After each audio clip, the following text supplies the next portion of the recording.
भगवान श्री कृष्ण महाभारत के युद्ध के पश्चात युधिष्ठिर राजा बने हैं। उस समय भगवान श्री कृष्ण चलने को हुए, उस समय भगवान ने कहा कि हे पांडवों, आप लोग कुछ मांगो, मैं कुछ देना चाहता हूं। उस समय मां कुंती ने कन्हैया से एक ही चीज मांगी। क्या? ठाकुर जी, एक ही चीज दे दो। आंचल को आगे फैलाया है और मैया ने कहा है, कन्हैया, मेरे जीवन में एक विपत्ति दूर ना हो और दूसरी विपत्ति मेरे जीवन में आ जाए। मेरे जीवन में विपत्तियों पर विपत्ति आती है। भगवान कन्हैया बोले, बुआ जी ये क्या मांग रही हो? आज आपके पुत्रों ने इस राज्य को प्राप्त किया है। एक बार पांडवों को जीवन चरित्र देखो, मां कुंती का जीवन चरित्र देखो। मां कुंती का जन्म कहीं और हुआ, पालन पोषण कहीं और हुआ। अब मन में विचार करो, जिस बच्चे का जन्म कहीं और हो और पालन पोषण कहीं और हो तो उसका जीवन कैसे रहेगा?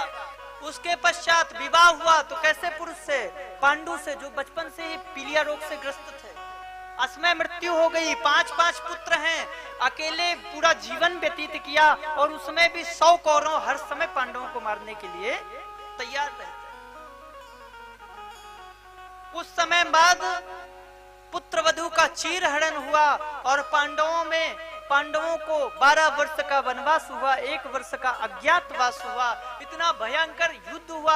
उस भयंकर युद्ध के पश्चात आज युधिष्ठिर राजा बने हैं और राजा बनने के बाद आज भगवान ने मां कुंती से कहा कि मां कुछ मांगो, बुआ जी कुछ मांगो। तो आज कुंती ने आंचल फैलाकर भगवान से कहा, प्रभु मुझे विपत्ति दे दो कि मेरे जीवन में एक विपत्ति दूर ना हो, दूसरी विपत्ति मेरे जीवन में आ जाए। भगवान ने कहा, अब मैं नहीं दे सकता। मां कुंती कहती है कि लाला कन्हैया, वह विपत्ति मेरे लिए संपत्ति से बढ़कर है जिसमें तुम मेरे साथ थे। अरे कन्हैया, मेरे पुत्रों के पास क्या था? 5 भाई, छोटी सी सेना, और कौरवों के पास बड़े बड़े सूरवीर योद्धा, परंतु किसका आश्रय लेकर?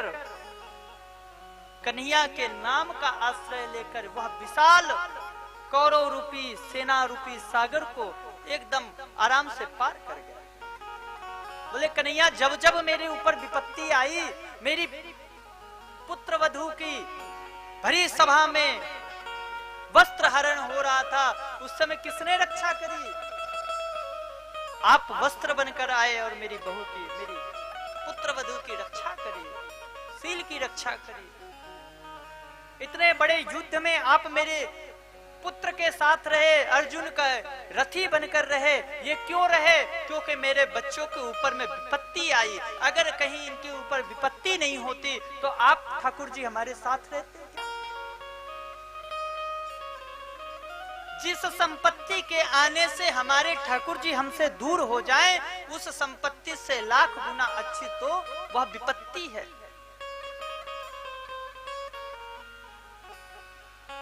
क्या करेंगे इस संपत्ति को लेकर?